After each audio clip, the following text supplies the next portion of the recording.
Hello, good morning. आप सभी को मेरी तरफ से नमस्ते। और आप सभी कैसे हो? तो होली पर बहुत अच्छा लगा। आप सब लोग भी को भी मज़ा आया होगा। हमने भी काफ़ी अपने होली खेली है और यहाँ भी मेरा फंक्शन था कॉम्प्लेक्स में, तो बड़ा मज़ा आया। बाकी तो होली का भी फंक्शन ख़त्म हो गया। अब हम अपने ब्लॉग में चालू हो गए हैं। बाकी हमने होली का भी बनाया था, तो आप लोगों को देखा होगा आपने, कैसा लगा। तो अब मैं लेके आई हूँ एक सच जो कहानी सच पर आधारित है और किसी के साथ ये हादसा हुआ है और ये होता भी रहता है। आए दिन ये चीज़ें होती हैं हमारी फैमिली में या किसी और के साथ या किसी और के साथ। तो ये भी एक सच पे ही है। तो क्या था इसके अंदर कि कहते हैं कि बाप बेटे से अलग नहीं होते हैं, लेकिन ये सब गलत है। जब बेटा होता है तो वो उसको बाप के रूल दिखाई देते हैं, जब वो बाप बन जाता है तो उसको अपने रूल याद आ जाते हैं कि नहीं, कभी बाप बेटा अलग नहीं हुए और ना ही अलग होते। क्योंकि कहते हैं ना कि बाप का जो बाजू होता है ना, एक बेटा होता है, बड़ा होता है, तो वो हाथ पे हाथ दोनों के सेम हो जाते हैं कि भाई बाप जितना हो गया तो हमारे ये पूरे घर का संभालने वाला और कंधे से कंधा मिलाने वाला बच्चा बड़ा हो गया तो ये हमारे साथ ही रहेगा। लेकिन ऐसा कुछ नहीं है, ये सब झूठ होता है। लेकिन बहुत सी जगह ऐसा है भी, होता भी है। लेकिन क्या होता है कि कुछ लोग क्या करते हैं कि अपना समय भूल जाते हैं और जब खुद बाप और वो बन जाते हैं तो उनको अपने रूल दिखाई देने लगते हैं।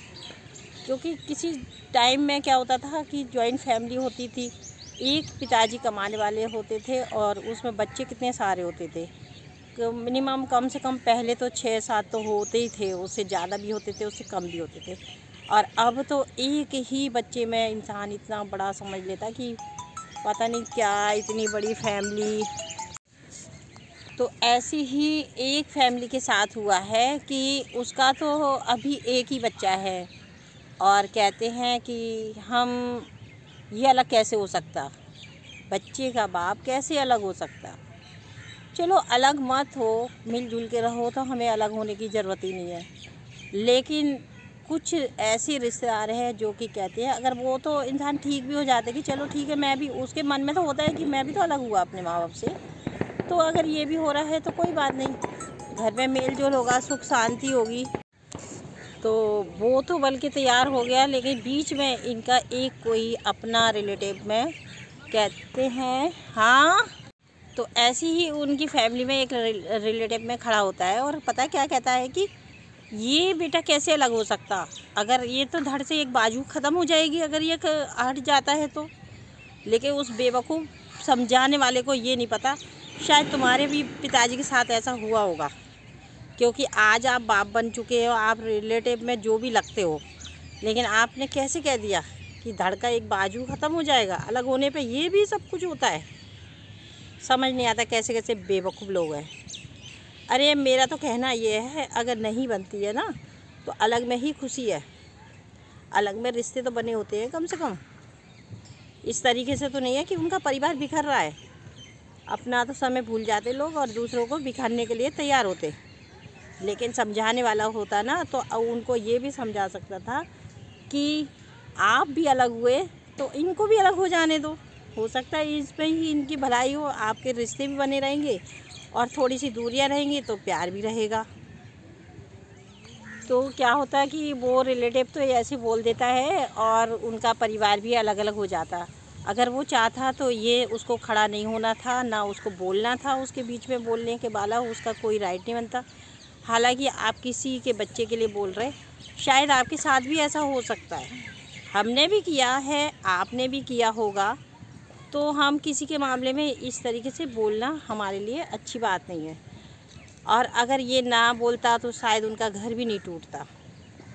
फिर बाद में क्या होता, बहू बच्चे सब अलग हो जाते, वो अपने पिताजी के, क्योंकि बाजू ख़त्म नहीं हो सकती है, धड़ के अंदर से निकल नहीं सकती, लेकिन उसके बीवी बच्चे अलग हो सकते हैं। ये लोगों को बड़ा अच्छा लगता क्योंकि औरत गलत होती है। आने वाली संतान जिसको अपना वो बाजू बता रहा है धड़ का, लेकिन जिसने जन्म दिया अपने बच्चे को वो उसके लिए कुछ भी नहीं है। लेकिन नहीं जी, बाप ने बड़े प्यार से पाला है, वो बच्चा तो पता नहीं कैसे हो गया। लास्ट में क्या होता है कि वो रिश्तों को अपना समझता नहीं है और वो अलग चले जाते हैं। ये अपने माँ बाप के साथ रहता है, वो तो बच्चा पल ही जाएगा, कोई बात नहीं। समय तो सबका एक दिन अच्छा आता है।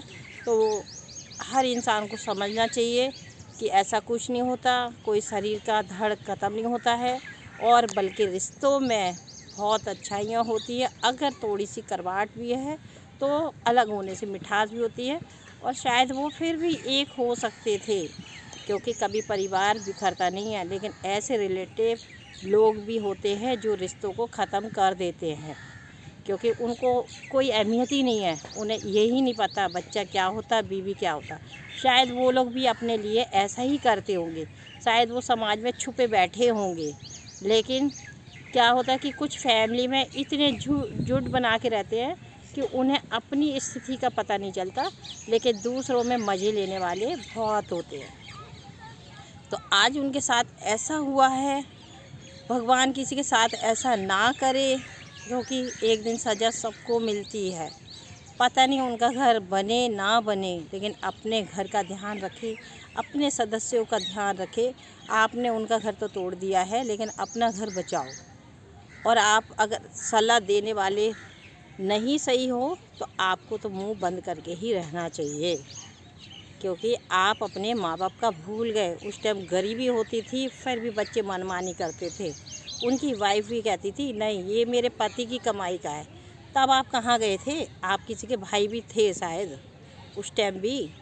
आपके पिताजी ने सबको संभाला हुआ, लेकिन जिस बच्चे को पढ़ाया लिखाया, इतना बड़ा बनाया, अपना पेट काटा होगा, कैसे उनकी इनकम तो इतनी होती नहीं थी, लेकिन उस बेटे को योग बनाया, वही बेटा इस तरीके से करे तो कितनी गलत बात है। शर्म वाली बात है कि आप माँ बाप के लिए भी सोचो, अपने लिए भी सोचो, अपनी औलाद के लिए भी सोचो, आने वाली पीढ़ी के लिए भी सोचो। अपने आप में वो मत समझिए कि नहीं जी हमने सब कुछ देख लिया। आपने कुछ नहीं देखा। समय वक्त तो ऐसा हो जाता है कि कुछ नहीं पता होता कि वक्त कहाँ से कहाँ पहुँचा दे। तो किसी की दुआएं नहीं दे सकते हो तो बद्दुआएं भी लेने का कोई अधिकार नहीं है आप लोगों को। बद्दुआएं भगवान देने वाला होता है, इंसान कुछ नहीं कर पाता। समय निकल जाता है और समय बहुत जल्दी आता भी है। उनको सबक देने के लिए भगवान एक बार ज़रूर सबक देते हैं। तो प्लीज़ घर बना के रखिए। सलाह देने के योग नहीं है तो आप मुंह बंद करके रखिए। और अगर वो अपना घर को खुद संभाले तो बहुत अच्छी बात है। आप दूसरे की सलाह लेने से अपने घर को बर्बाद ही करोगे। तो आज का ब्लॉग यहीं ख़त्म किया है और आगे चलते हैं कि किसके साथ क्या बीती हुई है। जैसे भी मेरे पास आती है खबर मैं ज़रूर उस ब्लॉग में लेके आऊँगी और ज़रूर बताऊँगी कि किसके साथ क्या हुआ है। तो ये बने रहिए, लाइक कीजिए, शेयर कीजिए।